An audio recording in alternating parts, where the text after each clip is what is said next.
Welcome back to my YouTube channel UPSC education point. आज हमारी class बहुत ही interesting class होने वाली है क्योंकि आज गर्ल्स के ऊपर बात चलेगी। एक करंट अफेयर है, बहुत ही इंटरेस्टिंग है, जो गर्ल्स के लिए आया है। एक विधेयक संसद में पेश किया गया है।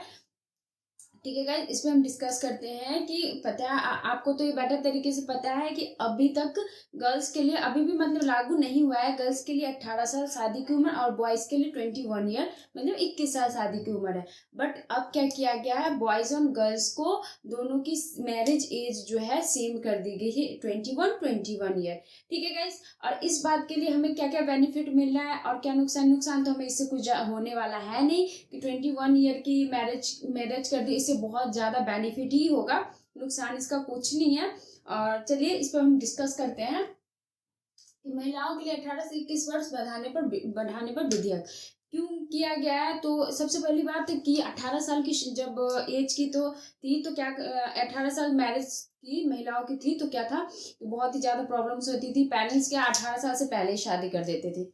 काफी गर्ल्स के जो बिहार साइड है, मतलब जो भी छोटे मोटे एरिया में जहाँ पे एजुकेशन कम है, वेल एजुकेटेड लोग नहीं रहते हैं, मतलब कम पढ़े लिखे रहते हैं, वो लोग क्या करते हैं 17-16 हुई, 18 कंप्लीट होते होते उनकी शादी हो जाती है।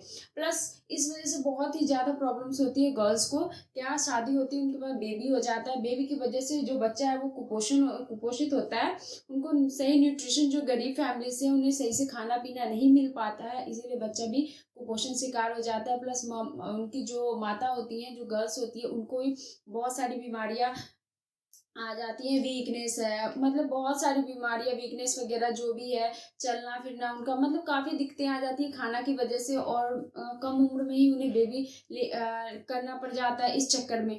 तो ये एक अच्छा राय है सरकार की कि 18 से 21, ताकि गर्ल्स भी मतलब कि अच्छे से समझ सके, सोच सके और अपनी फ्यूचर को सिक्योर कर सके, ताकि उनके पास ज़्यादा टाइम रहेगा। क्योंकि काफ़ी सारे पेरेंट्स क्या है, शादी हो जाने के बाद स्टडी नहीं करवाते। काफ़ी पेरेंट्स जो ससुराल वाले भी हैं, जो मायके वाले भी, शादी हो जाने के बाद भाई घर संभालो, अब हम पढ़ा नहीं सकते हैं, बहुत सारी प्रॉब्लम्स आती हैं, बहुत सारी बातें हैं।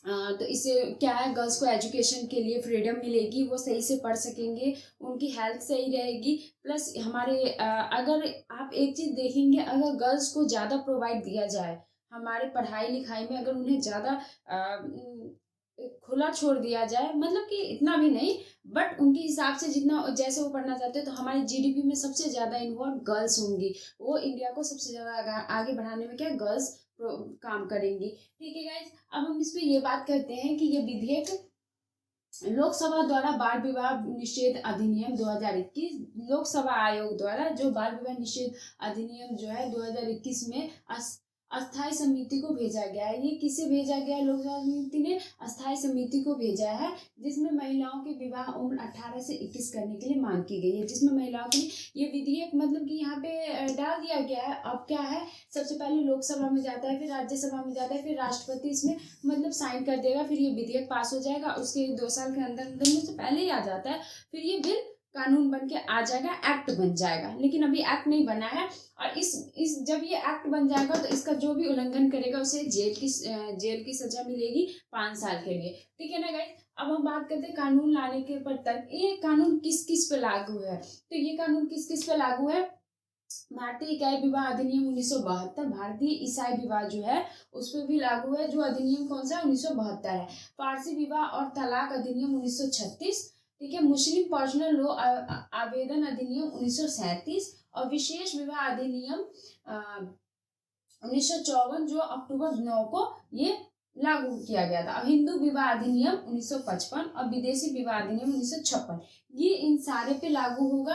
ठीक है गाइस, और इसके बेनिफिट्स आपको पता है कि हाँ, एजुकेशन के लिए गर्ल्स को टाइम मिल जाएगा, प्लस वो उनके बच्चे जो है कुपोषित नहीं होंगे, क्योंकि 21 साल के बाद उनकी शरीर मेंटली वो ज़्यादा सिक्योर हो जाती हैं, प्लस उन्हें ये समझ में आ जाता है कि हाँ, हमें कैसे परिवार क्या है नहीं है, मतलब जब वो एजुकेटेड होंगी तो वो खुद अपना फ्यूचर सिक्योर कर सकती हैं, वो किसी के ऊपर डिपेंडेंट नहीं होती हैं। काफ़ी सारे मतलब कि जो भी एजुकेटेड लोग नहीं है ना, काफ़ी गर्ल्स के ऊपर बहुत ही ज़्यादा उत्पीड़न होता है, काफ़ी जगह आपने देखा होगा।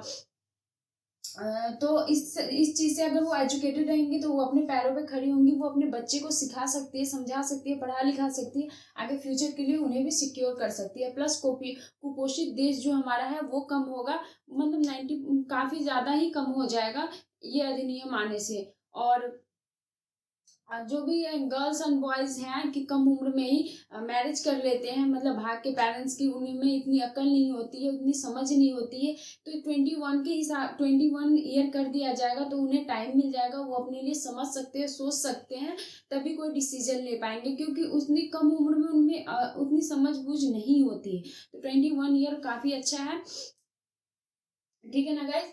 अगर और अब बात करते हैं इस पे, तो ये बात होगी कि क्या क्या बेनिफिट्स है, ये सारे हमने डिस्कस कर लिया। अब हम संसदीय समिति, अब इसमें क्या अस्थायी समिति की बात की गई है, इस पे भी थोड़ा सा हम डिस्कशन कर लेते हैं कि संसदीय समिति क्या होती है। तो जो सभा द्वारा नियुक्त किया जाता है, अध्यक्ष द्वारा नामित किया जाता है, उसके अनुसार ये काम करती है। संसदीय समिति जो है, ये जो स्थायी समिति है, इसमें संसदीय समिति के ही अंदर आते हैं। ये सभा द्वारा नियुक्त किया जाता है, जो लोकसभा राज्यसभा होता है उनके सभा द्वारा नियुक्त किया जाता है। ये अध्यक्ष द्वारा निर्देशित, उनके शिक्षा दिशा अनुसार वो काम करते हैं, उनके ही दिशा निर्देश पे ये समिति काम करती है, ठीक है। संसदीय समिति के प्रकार, संसदीय समिति के क्या है, दो प्रकार है, अस्थायी समिति और तटस्थ समिति, ठीक है, संसदीय समिति के। लेकिन अस्थायी समिति के कितने प्रकार है? 3 प्रकार है। इसके 3 प्रकार है, लोक लेखा समिति, प्रकलन समिति या सरकारी उपक्रमों संबंधित समिति। स्थायी समिति के कौन कौन से प्रकार है? लोक लेखा समिति, प्रकलन समिति या सरकारी उपक्रमों संबंधित समिति। अब हम बात करते हैं, ये स्थायी समिति जो है ये हमेशा चलती रहती है, मतलब स्थायी समिति हमेशा सरकार के साथ काम करती है, और ये वार्षिक पुनर्गठन होता रहता है। ये क्या है? वार्षिक, मतलब हर साल इसका पुनर्गठन होता ही रहता है। लेकिन तटस्थ समिति क्या है? जब ये पर्यावरण के लिए नियुक्त किया जाता है, जब जैसे कि सीआईडी वगैरह की जब हमें जरूरत पड़ती है किसी चीज में, तब हम उन्हें नियुक्त करते हैं, उन्हें बुलाते हैं, किसी जब ज्यादा इंपॉर्टेंट काम आता है तब, फिर उनका काम खत्म हो जाता है, फिर वो अपने काम पे चले जाते हैं, वो रेगुलर नहीं।